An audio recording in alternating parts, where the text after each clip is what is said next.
Hello, my name is Diego. I am a Mexican filmmaker and I crave attention in obscene amounts. That's why I'm starting this English YouTube channel. I crave bilingual attention now, I guess. Okay, whenever I meet someone and want to sound interesting, I tell them I love stories regardless of the format. I read compulsively when I'm not editing compulsively. I also love theater, musicals and music, obviously. I have it's alright, my dreams. But no matter how back I dig into my memories, the one thing that I always find to be there is Back to the Future. I genuinely don't remember how old I was when I watched that for the first time. It was my first obsession. It was the first DVD I asked my parents for. The first DVD I rendered useless after so many rewatches. The first movie as well that I watched in English because I had memorized the lines in Spanish and knew exactly what was going on. And the film that inspired, without me being aware of it, my first approach into filmmaking. The first time I wrote a script without me knowing it was a script, it was this tribute to Back to the Future. The cast consisted of Latino Marty McFly, played by me, wearing a vest, and Marty McFly's girlfriend, played by my best friend, wearing a wig. Okay. The plot was she cheated on me, and I went back in time to prevent her from cheating on me. ¿Quieres venirme a ayudar en mi experimento? No, espérate, estoy ocupado. Por favor. The critics loved it. I remember my father got me a DeLorean for one of my birthdays. But since it was this collector's edition, it was attached to this plastic base, and I spent an hour unscrewing it since I was a kid, you know, and naturally I wanted to take the time machine for a spin.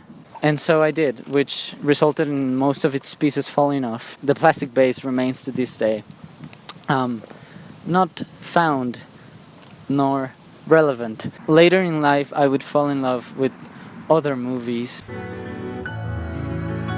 We have an organization for the mutual protection of all planets.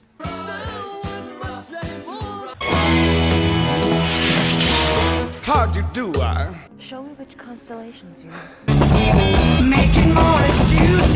There are still faint glimmers of civilization left. And the people who made them, and how they made them. Any of you fucking pricks move! And I'll execute every motherfucking lot!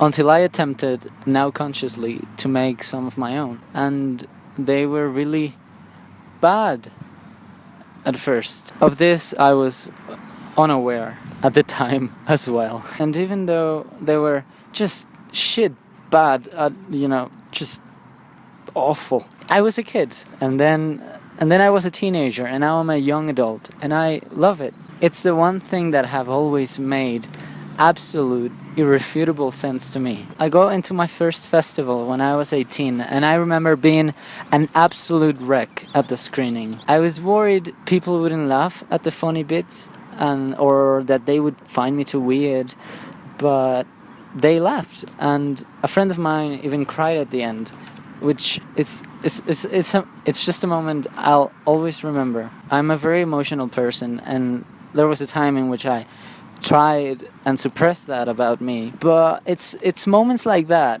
and clips of Lord getting emotional on stage before playing Liability that reassure me of that being what it's all about, you know? If my stories can cause an emotional reaction, if they can make a human feel human things, then that's bigger than me and my insecurities. So I guess feel the things Lord does. If someone knows what life's about, it's her, isn't she? Come on. So 3 short films later, I get accepted into my dream school with a story that's very personal to me as a portfolio. And even though they offer me aid and, financial options, they are less than enough. But this is NYU and New York City, which you are ignorant to it, but both of these things have been dreams of mine since loads ago. Probably like the Jonas Brothers era. Was that what year was that? The timeline might be a bit off, but if anything, 2 years later, tops, I was already fucking planning how to get to New York. One Direction? No, that was too late. Somewhere in between. So I looked relentlessly for financing options here in Mexico. There were none. I turned to the US and virtually all asked for an American cosigner. So I got one. And I was ready to take out loans that I had been told would take me more than 30 years to pay. It wasn't until my entire family, the American cosigner, and even the fucking bank assistant told me that it would be practically, financial suicide to go into that amount of debt, that I gave up. I kind of knew it was gonna end up like this halfway through, but since I knew rationally that there was this microscopic chance of me attending the university, I couldn't not strain until it was a definite no. It was heartbreaking. I felt so close this time. I applied as a transfer. I've been studying for a year now in Wisconsin, but my first feature-length film was to be released a week later, so I had no time to be miserable. I kept the news about NYU secret for about a week until I felt like saying it out loud, but the film was now finished and out into the world, and it didn't matter anymore. And that was 3 weeks ago, so we're up to date. There's so much I want to try out with this channel and this language. In future videos, I'll explain the purpose of it all and dive properly into everything that was mentioned in this one. Oh, and introduce you to the cat. Oh, I've started off this wrong, haven't I? Hi, Kitty. Kitty. Oh, Kitty.